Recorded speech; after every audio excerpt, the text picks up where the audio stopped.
My name is George Williams, and I am just delighted to again welcome you to another edition of the good news from your hometown. We live in such a great place. Alcoa is the best place, ask me, and I've never been accused of not being biased. Alcoa is a great place to live, but it just didn't happen that way. The people who founded the city planned for this time when we would have this wonderful community and neighborhoods and great environment that we all live in. And we're here today again to talk to you about some more great planning that the people who lead this city are doing. Alcoa just didn't happen from the very outset. Those men who planned the city planned for a high quality community. And it's up to us to maintain that high quality of life that they planned for us. And so we're here today to talk about some more great news from your hometown. You've read recently in the paper that there are plans to build a new high school, and I am glad to be here with some people who can maybe help us understand and get more information about the exciting time that we're about to face. I'd like to welcome two gentlemen, and I'm just going to let them introduce themselves to you. Good day, gentlemen. Thank you, George.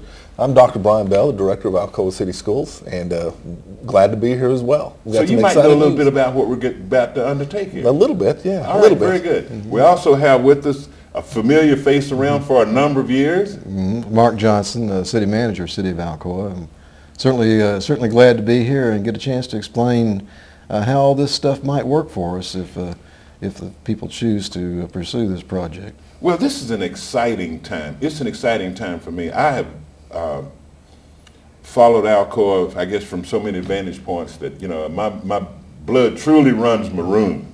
So Brian, let's start with you. Tell us why we need to build a new school at this time. Well, George, as you know, and this probably goes back to your time on the Board of Education, we have an issue with system growth or community growth and our capacity to put students and serve students effectively in the building. Right now, our resident growth is growing about 6% a year, which eventually is going to exceed our ability to put the students in the seats.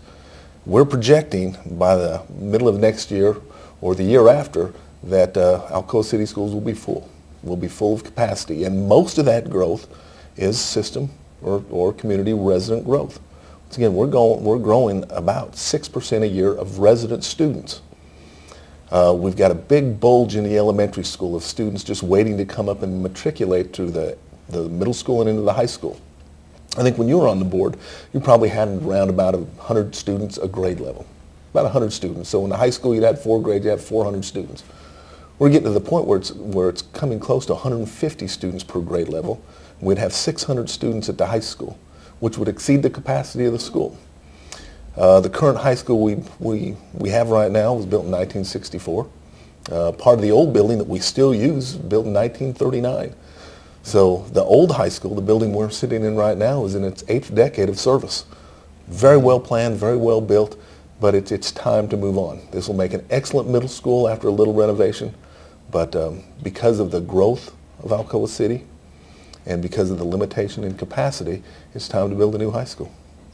You know, there was a school of thought some time ago that, you know, we needed to stop all this growth. We needed to stop people from moving in here. Well, the funny thing about it, some of the people were saying that were people that had moved in here. I mean, this is a great community. Sure. And, you know, we're not going to stop people from wanting to be here. We're in a great location as far as transportation and access to the interstates and the airport. So we might as well move on here. So tell us what the new school will look like when it's built. New school will be a very traditional building. The school will be a lot like, we've tried to model it after the building that was built in 1939. And so it'll be a long linear brick building, be able to house 1,000 students. And once again, when we build Alcoa High School, it's just not about building a high school. It's about adding capacity to the whole system. And it's about our whole system long-range plan. So our plan is to add 1,000 seats to the system. It'll take us up to about 2,800 students. And to do that, we'll move from a 3-school school system to a 4-school school system. We will keep the elementary school, and it'll be a pre-K through 2 primary school. The 3rd and 4th grade will join the 5th grade at the current middle school, and it'll become a 3rd, 4th, 5th grade intermediate school. The current middle school students, the 6th, 7th, and 8th grade students, will come and occupy the high school, and in a new high school, the students at the high school will move to the new high school. So it's really a long-range total strategy. So we need a new high school, yes, but it's also about long-range growth for the entire school system. So building the new high school is just setting in motion this long-range plan Exactly. that obviously is so badly needed. You know, you look at the importance of long-range planning. I actually sat in a meeting more than a few days ago when there was a discussion on a new highway and building a community college on a new highway. And there were people who asked the question, why do we need it? Why did we need this 4-lane highway that leads to nowhere? And why would we build a school out on that highway where there's nothing there? Well, that's Pellissippi State Technical Community College and the Pellissippi Parkway. Can you imagine what would have happened had we not had that strategic long-range planning? And so what you're saying is this has given us an opportunity to avoid being overcrowded and to take control of the change and growth that we're facing. We hope this plan will take us through at least the next 20 to 25 years. If we strategically plan the enrollment at each school, we can kind of engineer the enrollment to be what we want it to be with our resident students and both with our tuition students, which are very, very important to our system for a number of reasons. But it is truly a long-range strategic plan based upon growth projections from the city of Alcoa, based upon the current students we have and the need of the school system. We have all around us great indications of the importance of this type of planning. Look at our library. Sure. You know, our library was bursting at the seams. And now the new library that was going to last us so long, fortunately, we planned for growth. So we got as much at the bottom as we have at the top. And you're saying the same thing could happen here. So tell us, it's a beautiful building. I've seen the pictures. Yeah. What kind of features can we look forward to in this new facility? Well, we've designed it around 2 main areas. One is to take advantage of what's happening in science and technology, engineering, and math, referred to as the STEM program. We've put all new science labs in the building, 2 modern science labs, 6 computer labs. We have a school store. We have an area for health occupations and health sciences. We have a large, and I think our community really needs this, we have a large lecture hall able to seat 394 people. As you know right now in Alcoa City Schools, there's no facility that we can actually meet with 1 grade of our kids except to take them into the gym. Or we can't meet with all of our teachers. Or if we had a guest speaker or someone from the community that wants to put on a presentation, we really don't have the facility to handle that. Our new high school will. We have a large modern lunchroom. We have 34 classrooms. Once again, the capacity will be 1,000 students, so it sets us up for growth. But it's just a really, really neat system. I encourage everyone to go on the website and pull up the floor plans and look at it and give us feedback. You know, we can hit a lot of things, but we don't get everything. And so if someone has really nice, neat suggestions, we'll consider those. Tell us about that beautiful dome on top of the building. Yeah. Part of the architectural feature that the planners put into the school was a nice rotunda. So when you walked in, there'll be a nice, beautiful old, kind of a medallion, aluminum medallion on the floor that has... Aluminum, I like that idea. Aluminum medallion keeping our heritage on the floor. And the rotunda was in the entry of the building. And then it went up to the roof, and on the roof they just had kind of a round parapet of brick. And we thought, gosh, we need something else on there. And we came up with the idea of the dome, an aluminum dome. And it's a symbolic gesture of the relationship between the Aluminum Company of America, Alcoa City, and Alcoa City Schools, because they're all related. It's part of our tradition, it's part of our heritage, and it's part of our past. And we felt the need to recognize that. And in doing so, we decided we'd put a dome on the building, we'd cover it, sheet it in aluminum, and make that our gesture of the recognition of the history of this community.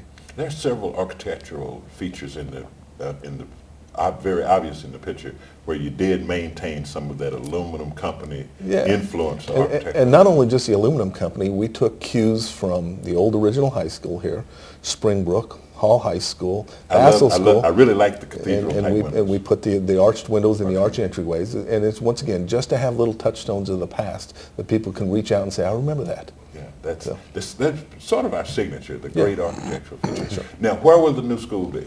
Right now, we have it planned to be west of the existing high school. So, unfortunately, we're building it on the baseball fields, and we tried every way in the world not to do that.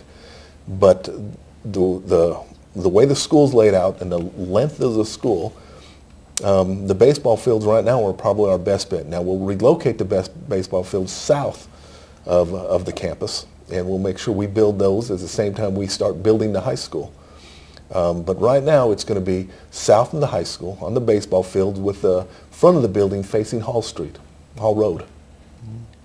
And will there be access? Tell us how the road accesses will work. Well, right now, they'll still use Lodge Street and they'll still use Faraday Street coming to the school. Eventually, we'd like to have a boulevard access from Hall Road into the school. Once again, part of our thought was to maintain kind of or not increase the traffic levels in the Springbrook community. So we were very aware of that and some of the sensitivity our neighbors have of that. So we tried to take as much traffic out of the Springbrook community right here adjacent to the high school as possible. As well as some of the parking issues that we have. You know, Alcoa High School's never really had adequate parking. We've had adequate for maybe our students, but when we get into football games and after-school activities, basketball games, graduation, we've never really had adequate parking. So we've also tried to address that in the site plan of the school. You mentioned football. Talk a little bit more about this. Features in the building, particularly around athletics. Yeah, phase 3 of our building program will be a total renovation of the football stadium, and that includes artificial turf on the football field. That includes a new stadium, new home bleachers with a new field house, and what's needed in the community for such a long time is an 8-lane track, and we're planning to put an 8-lane track around the existing football field and moving it a little west over Lodge Street. And so we're really excited about all the facets of the school. Putting in a track program and that kind of equipment, and that kind of facility certainly is not going to hurt our football team. No, and it's needed too. It's been needed for a long time. And it has been something that we've heard a lot about. Let's talk a little bit more, if you will, about when do you think some of these things are going to, what's the timeline? And I'll let Mark talk a little bit about this, but the referendum is August 2nd. Our hope is that we can start the building program sometime this upcoming fall after the referendum. If everything goes right, we would like to open the high school in January of 2015. Not move the other 2 schools, but just open the high school and move the high school kids there. And that way it'll give us 6 months to renovate this current structure so we can welcome the middle school students. But the whole thing will get started, hopefully January of 2015 is our date to occupy the building. You mentioned, and you bring me to another point of thought here, you mentioned the referendum on August 2nd. That referendum, Mark, and I think I'd like to hear you talk about the importance of that referendum and what we'll be looking at. And this all sounds great and it sounds very exciting, but Mark, I am sure people are asking themselves, how are we going to pay for this? Can you help us with that? Well, I can, and it's part of our job as the city's end of this thing to actually finance the project. And in the state of Tennessee, cities really only have 2 options for raising significant amounts of money, and one of those is the property tax, and one of those is the sales tax. Then why not just raise the property tax? Well, that's the easiest way to do it, but let's look at what this building is going to cost, and then that way we can kind of judge whether the property tax is a good way to increase the funding for this project. We're looking at about $29.8 million for the first phase of this project, which includes relocation of the ball fields and construction of the new building, parking and the roadways around it and so forth. And obviously the city doesn't have $29.8 million sitting in its bank account ready to spend on this. So what we have to do is issue bonds, which is basically borrowing money. And we think we can borrow money for no more than 4.5%, probably less than that, hopefully. But if you look at borrowing $29.8 million at 4.5% for 30 years, that means every year we've got to come up with $1.8 million in new revenue to pay the principal and the interest on that bonded debt. Now again, property tax, it's an easy way to do it, but it generates right now, based on the appraised and then assessed values of all the properties in the city of Alcoa, every penny of the tax rate on the property tax that we have raises $44,000. So to pay for $1.8 million every year, that means we'll have to raise the property tax by at least 40 cents, if not maybe a little bit more. Now, our current tax rate is $1.96 per $100 of assessed valuation, and everybody out there knows what their annual city tax bill is, and to up that by 40 cents may be an issue for some folks. The new rate then again would be $2.36.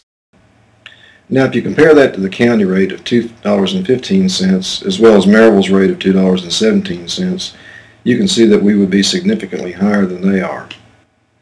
You know, and our goal has always been to maintain the lowest rates, taxes, and so forth that we can compared to our neighbors, and especially those here in Blount County.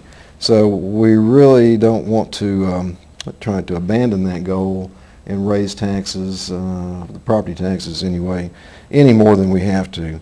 There are a couple other things. Like I said, it's an easy way to do it because it only requires 2 readings of an ordinance by the City Commission, and then it's a done deal. But you know, one of the downsides to it is that the tax is only paid by Alcoa property owners, and that includes businesses, our industries, and certainly our residential citizens, whether they own property or whether they rent. The property tax is going to be built into the rental payments. So it affects everybody, but only those who live or have businesses in Alcoa. And we'll talk about there's an advantage to the sales tax in just a few minutes that's in direct opposition to that. But and as I stated earlier, that could be a burden to a lot of people to raise taxes by that much. And the larger taxpayers really get hit hard. And I'm talking our larger industries, our larger retail businesses. The tax bill on that 40-cent increase is going to be significant to them, and it works against us in industrial and economic development if we have a higher tax rate. So, sales tax. You know, there are advantages to the sales tax, but first, before we talk about those, I want to make sure everybody understands how the sales tax in Tennessee, in particular in Alcoa and Blount County, works. It's a little bit complicated, but it'll make the decision process when people go to the polls on August 2nd probably a little bit clearer if they understand where the sales tax money goes for the rate as it is now, and where it will go if the citizens vote to increase that rate. So looking at that, right now we have what's called a countywide sales tax. But on top of that, there is a state sales tax. Right now, that's 7% on general items, most items. The state has reduced that, or will reduce it to 5.25% effective July 1st for food items, typically that you buy at the grocery store or that you take home to prepare your own meals. But the bulk of the items that people purchase, the state sales tax is 7%. On top of that, we have what's called the local option, which is the local countywide sales tax, which is right now 2.25%. Now, that by state law gets split. Half goes to the schools or goes to education. That's further split, and we'll show this in a minute. between the three school systems that we have in Blount County. Blount County schools, Maryville schools, and Alcoa schools. Then the other half of that, if for sales inside the city of Alcoa, that comes to the city coffers, and with that we pay for police, fire, sanitation, and all the services and so forth that we provide the average resident and or business. That brings our total to 9.25%. That's a high sales tax compared to most other states in the union. But on the other hand, we're one of the few states that doesn't have an income tax on top of that. So the citizens of the state of Tennessee have repeatedly rejected any proposals for an income tax, so that's why we have a high sales tax. That's what we want, so that's what we've got. And so far, it's worked pretty well for us. It might be easier to see this in a graphic format, and I want to show a few pie charts here that really kind of give you an idea of what the sales tax really looks like from a visual standpoint. And again, this shows 7% going to the state, and the local part is 2.25%. And if we focus on this local 2.25%, that again is further broken down, half going to the city of Alcoa and half going to the three school systems, and that's again further divided to the Blount County schools, Alcoa schools, and Maryville City Schools. And you can see that Blount County gets 62% of that, and that merely means they've got 62% of the students countywide. Maryville gets 28%, and Alcoa is 10%. And as Brian mentioned earlier, we were growing. Several years ago, I remember that was falling just under 7%, but we're up right at the 10% mark, and I think that we'll continue to grow and take a larger share of the county students, or the students countywide. So, how do you increase the sales tax rate? Well, that's where it gets a little bit tougher. The state law allows us to go up to 2.75%, and in fact, roughly half the counties in the state of Tennessee have already done that, including our neighbors in Anderson County and Sevier County. Other places in East Tennessee, Bradley County, Cleveland, and so forth. But here close, there are folks who have already done that. I believe Knox County is looking at that right now as we speak. But the maximum would be 2.75%.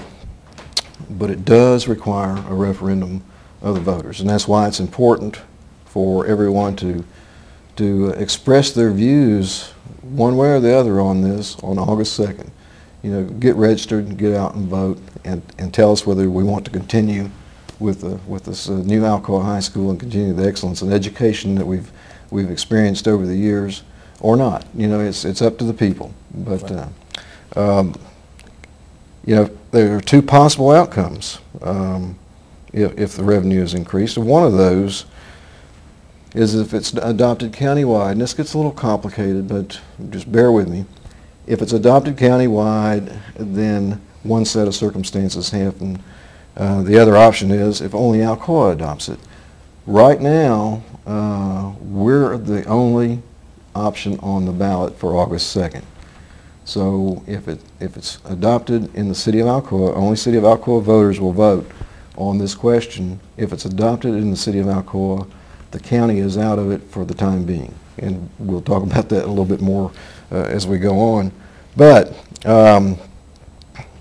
assuming that we have adopted it without the county, which again requires a majority of the voters on August 2nd, that increase, and we're looking at a half-cent increase to go to the maximum, that becomes a city-only sales tax. So you really have three taxes in the overall sales tax. You've got the 7% state portion, you got the 2.25% that's a county-wide sales tax, and then you'll have the Alcoa City sales tax, which is another half-cent on top of that.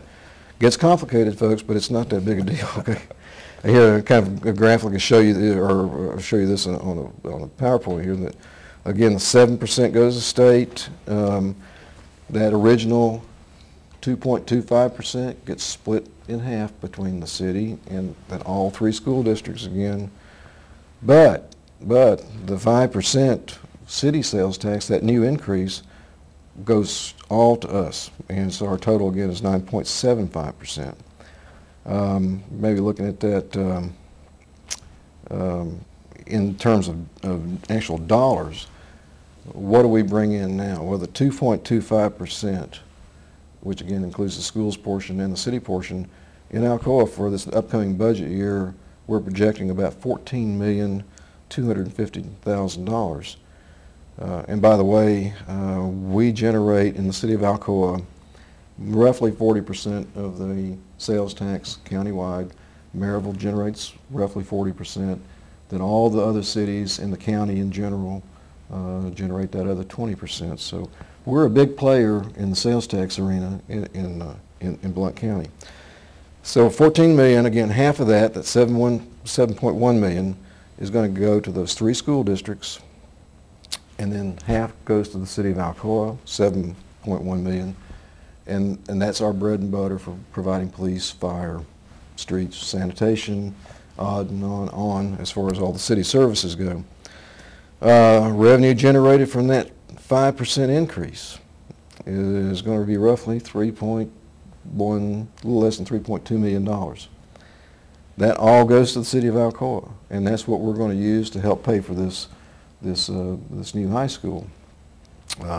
Those 3 school districts, because that's only a county, it's only a city sales tax.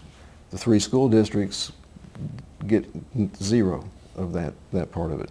That's under the scenario of the city-only increase. But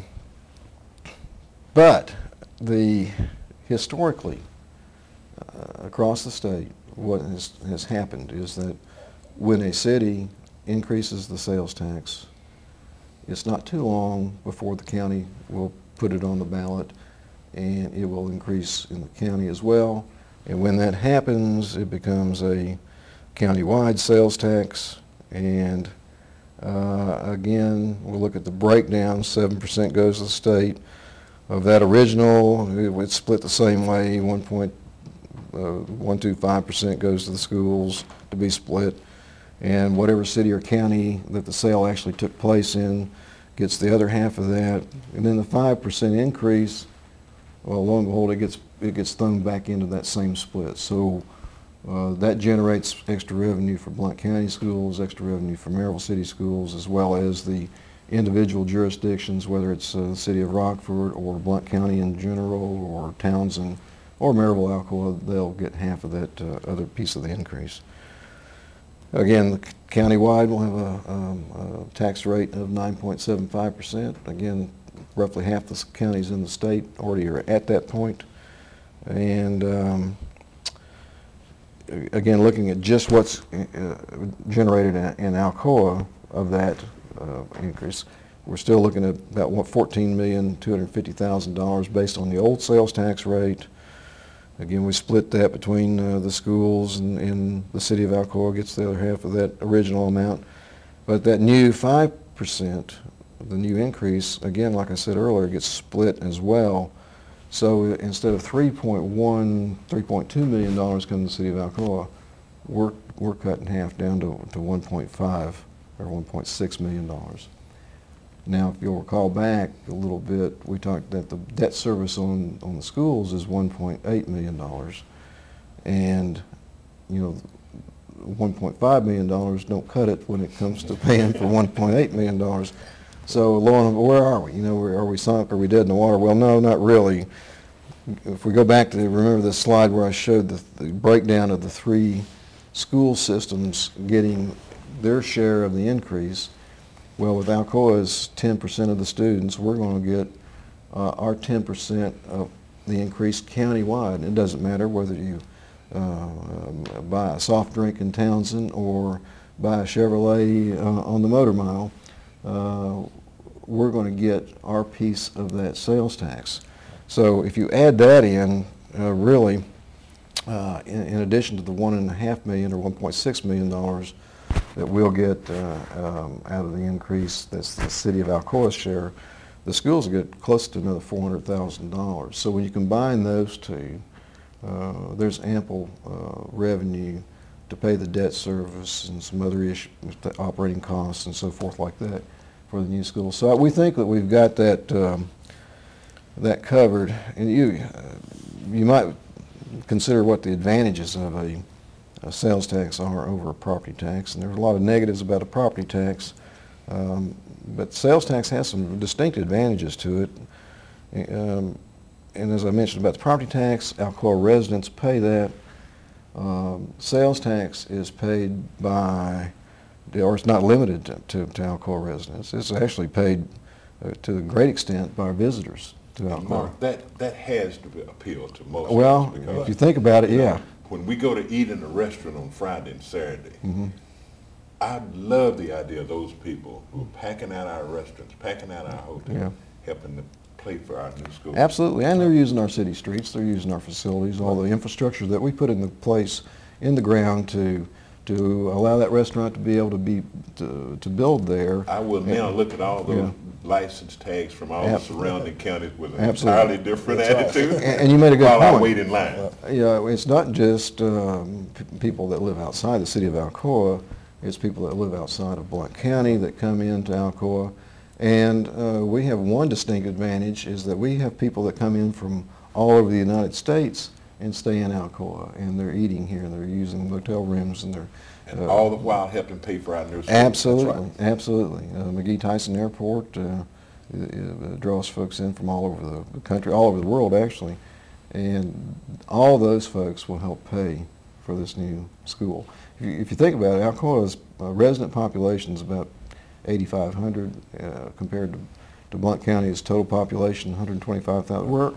We're only about a little less than 7% population-wise of the entire county. So if you think of it in those terms, a lot of the sales tax that we generate in Alcoa is being paid by folks from outside the city. Whether that's fair, whether that's good, I don't know. I'm not making a judgment on that, but that's the way it is, and we might as well take advantage of it. I will now look at every traffic jam on bypass and every line that I have to stand in to get Friday, Saturday, and Sunday. And give them all a hug. Yeah. I'll look at it in a very different light. I want to go over and just hug every one of them. Yeah. Thanks for our new school, y'all. Absolutely, absolutely. There's some other advantages too. It's paid in small increments throughout the year. I mean, it's nickels and dimes here and there. It's as opposed to, it's an easier way to pay your taxes than it is to cough up a bigger check once a year to pay your property tax.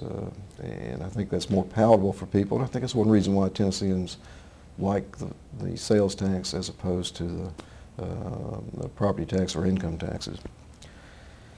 The increase itself is only limited to $16 on any particular item. The local tax is limited. State sales tax is not. But the local tax is limited to the first $3,200 of any item. So if you go buy a piano or if you go buy a car, you're only going to pay that local sales tax on the first $3,200. There's another advantage, which is kind of related to that last one, of why we ought to do it now if we're ever going to do it. And there have been several attempts in the legislature over the past few years to eliminate the option of us going up to 2.75%. As a matter of fact, Jimmy Nafee filed a bill this past legislative session to eliminate that. And why would the state do that?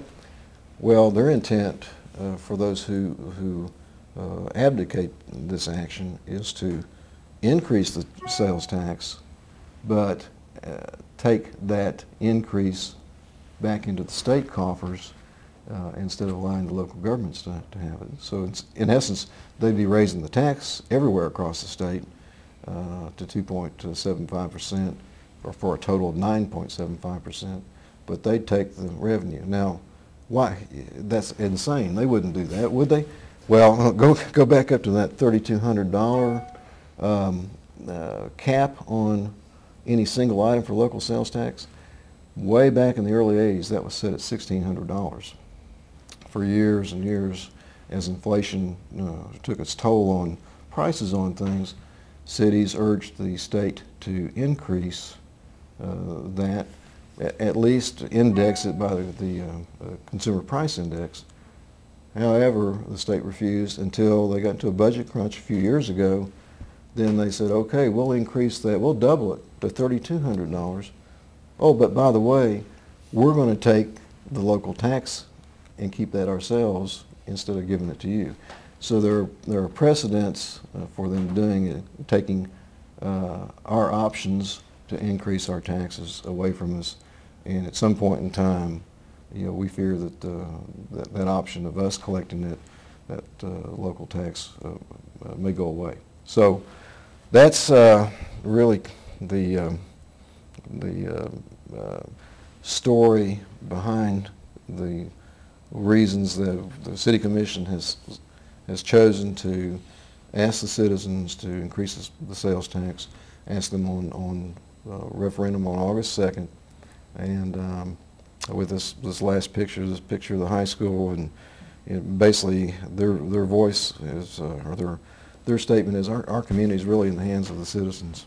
The future, do you want to continue with our excellence in schools or not? But the main thing is you need to get out, and if you're not registered, get registered, but show up at the polls on August 2nd and express your wishes, whether we should go forward with this project or not. Well, Mark, this is probably one of the more important things I guess we've had to decide of late as it relates to the future of our city, because a lot of our economic growth has been because we've been known as a community that invested in education and invested in the future of our children. And it's an important decision that has to be made, because as we look around, we see all the economic growth, and that's in Alcoa and our surrounding neighborhoods and communities. And it's because of that quality of life that Alcoa has been known so long for, and education was such a big part of that. And I don't think our friends are going to decide that we need to change that image.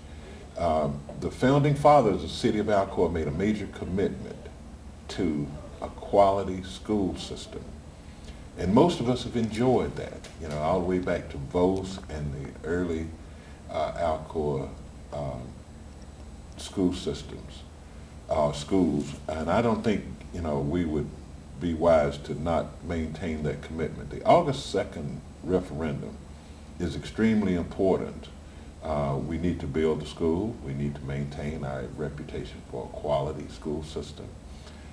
This school will help to not only enhance the high school, but the entire 12 years of public education that Alcoa will offer to our kids. I'm a fourth generation. I got 4 generations educated in the Alcoa school system. And I'm proud of that fact, and I think most of you listening to us and watching us today are. So let's educate ourselves. If you have questions about the referendum, please feel free to call the City of Alcoa. That number is 380-4700, or you can call Mr. Brian Bell at the Alcoa City Schools Central Office, 984-9454, and it takes it to my desk. And please, get your questions answered. Don't go to the polls speculating or guessing about it. Be educated. Be educated appropriately and accurately. This is an important decision.